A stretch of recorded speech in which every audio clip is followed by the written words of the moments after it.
Hello everyone, welcome to India buddy. आप सभी का स्वागत है आपके अपने चैनल इंडिया बडी में। स्टूडेंट्स, एक अपडेट आई है खासकर 10th स्टैंडर्ड के स्टूडेंट्स के लिए एंड जो भी एचएससी वाले स्टूडेंट है जो चाहते हैं उनका पेपर आगे कैंसिल हो, तो शायद ऐसे ही आपको भी एक मेथड आएगा जो आपको पता होना चाहिए। इसलिए मैं चाहता हूं कि एसएससी वाले तो इस चीज को देखें और साथ ही साथ एचएससी वाले भी इस चीज को देखें, यानी 10th एंड 12th दोनों के लिए वीडियो काफी यूजफुल होगा और ये महाराष्ट्र बोर्ड के लिए है। तो स्टूडेंट्स, आपको याद होगा वर्षा गायकवाड़ मैडम ने 26 अप्रैल को एक ट्वीट किया था जिसमें उन्होंने कहा था कि वो प्रिंसिपल और वाइस प्रिंसिपल बहुत सारे कॉलेजेस से बात कर रहे हैं कि कैसे एक फेयर असेसमेंट किया जाए, ओके, कि किस तरीके से 10th के बच्चों लोगों को आगे पास किया जाए, कैसे उनका रिजल्ट बनाया जाए। सिर्फ उन्होंने कॉलेज के लिस्ट के नाम दिए थे और बोला था कि हमने बहुत वैल्यूएबल सजेशंस मिले। तो अब क्वेश्चन ये अराइज हुआ था कि वहां पे सजेशंस बना क्या ऐसे सजेशंस हुए जिसके ऊपर जो वहां पर डिस्कस किए गए, तो उसका अपडेट आया है स्टूडेंट, कुछ ही घंटे पहले आया है। सो मैं आपको दिखा दूं यहां पे।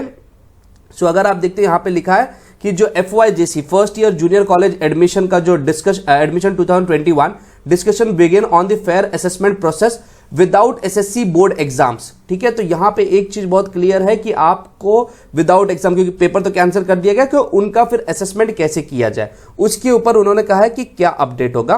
तो यहां पे अगर आप देखते हो उसके बारे में उन्होंने पहले तो एक्सप्लेन किया है। मैं थोड़ा इसको जूम कर देता हूं ताकि आपको अच्छे से दिखे। ओके, सो यहां पे मैंने इस चीज को जूम कर दिया है ताकि जो भी स्टूडेंट्स मोबाइल पे देख रहे हैं उनको भी क्लियरली एक चीज दिखे। तो यहां पे बताया गया कि 10th का पेपर कैंसिल हुआ, 12th के पेपर को पोस्टपोन किया, बहुत सारे जूनियर कॉलेजेस एंड बाकी कॉलेजेस के भी जो प्रिंसिपल्स थे उनको इनवाइट किया गया, उनसे बात किया गया कि क्या होगा, फेयर डिसीजंस के ऊपर गए। लेकिन अब यहाँ पे जो क्वेश्चन अराइज हुआ कि ऐसा क्या हुआ डिस्कशंस में कि जो बहुत ज्यादा इंपॉर्टेंट हुआ। तो यहाँ पे अगर आप देखते हो कि यहाँ पे ये वाला पैराग्राफ, इसमें बोला गया है जो प्रिंसिपल है सेंट एंड्रयू कॉलेज के बांद्रा के, उन्होंने बोला है कि यहाँ पे जो डिस्कशंस हुआ है उसमें बोला गया, खासकर ये वाला डिस्कशंस, ये वाला पॉइंट सबसे ज्यादा इंपॉर्टेंट है। उसमें बोला गया जो क्लास 10th का रिजल्ट हो वो इंटरनल असेसमेंट के ऊपर हो, preliminary exam and overall performance of a student in the past 3 years. तो स्टूडेंट्स, आप समझ रहे हो कि इन्होंने इस तरीके से सजेशन दिए गए हैं कि इंटरनल असेसमेंट हो, प्रिलिमिनरी जो आपका प्रीलिम के एग्जाम्स है उसके ऊपर भी हो, और जो पास्ट ईयर। तो अब कुछ स्टूडेंट्स कहेंगे कि सर हमारे यहाँ तो प्रीलिम हुआ ही नहीं। तो जिनके यहाँ पे प्रीलिम नहीं हुआ तो चांसेस ऐसा है कि उनको कुछ और तरीका, या जो सबसे इंपॉर्टेंट चीज है कि पास्ट 3 ईयर्स मतलब 10th स्टैंडर्ड के लिए उनका अगर आप देखोगे तो 8, 9, 10th ये तीनों साल का उनका परफॉर्मेंस देखा जाएगा। ये भी एक इंपॉर्टेंट चीज उन्होंने लाई है।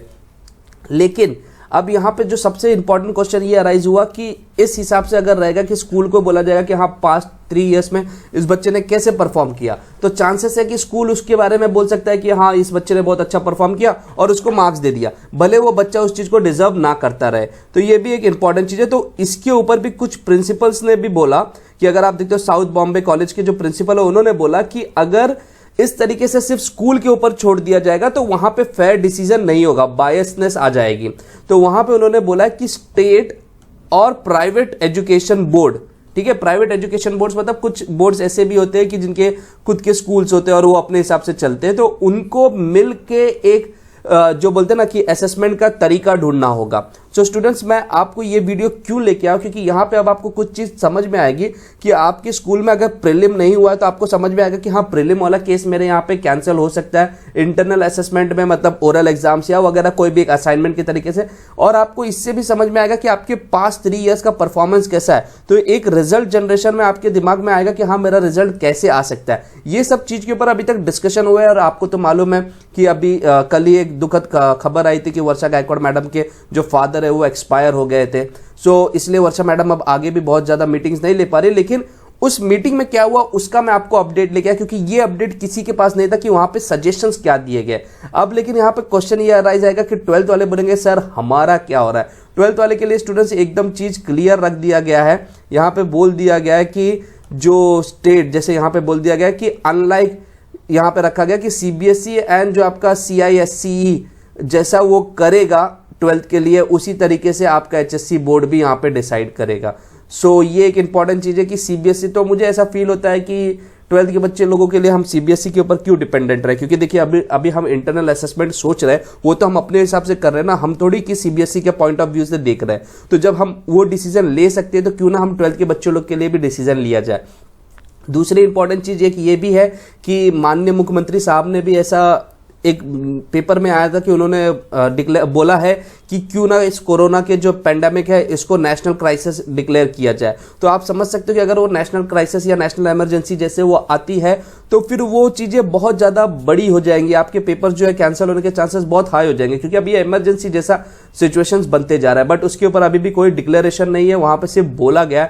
तो एक इंपॉर्टेंट चीज यही थी कि 10th के स्टूडेंट्स, अब जितने भी 10th के स्टूडेंट्स हैं, जो 12th वाले भी है, आपको ऐसा लगता है कि यही असेसमेंट तरीका सही है कि 3 साल का पास्ट का आप देख लीजिए, उनके प्रीलिम के मार्क्स देख लीजिए या उनके कोई इंटरनल असेसमेंट का तरीका, तो आपको क्या लगता है प्लीज कमेंट करके रखिए। एंड स्टूडेंट्स देखिए, ये सब चीजें आपको कोई नहीं बताता, कहीं पे भी आपको ये सारी इंफॉर्मेशन नहीं मिलती, आपको सिर्फ बोल दिया गया था ट्विटर पे भी कि हाँ डिस्कशन हुआ, सब बोल रहे कि डिस्कशन, लेकिन डिस्कशन में हो क्या रहा है वो सारी इंफॉर्मेशन आपको लेके आनी पड़ती है। एंड अगर आप ये देखोगे ये आज ही का न्यूज है, तो सबसे इंपॉर्टेंट चीज ये भी है। तो इसलिए मैं बोल रहा हूँ स्टूडेंट, जितना हो सके उतना आप सब्सक्राइब करके रखें, क्योंकि मैं आपको फ्यूचर में क्या हो सकता है उसके सारे अपडेट्स मैं आपको दे रहा हूं। सो प्लीज स्टूडेंट, जितना हो सके उतना आप इस चैनल को सब्सक्राइब कीजिए एंड इस वीडियो को शेयर कीजिए। अगर आप 10th के और 12th के हो, जितने भी हो, भले आप बाहर के भी स्टूडेंट हो, महाराष्ट्र के बाहर नहीं, लेकिन अगर एक स्टेट ऐसा डिसीजन लेना चालू करता है तो बाकी सारे स्टेट्स भी करेंगे। तो जितना हो सके उतना इस वीडियो को शेयर कीजिए। So thank you very much for watching India buddy. जय हिंद, जय महाराष्ट्र।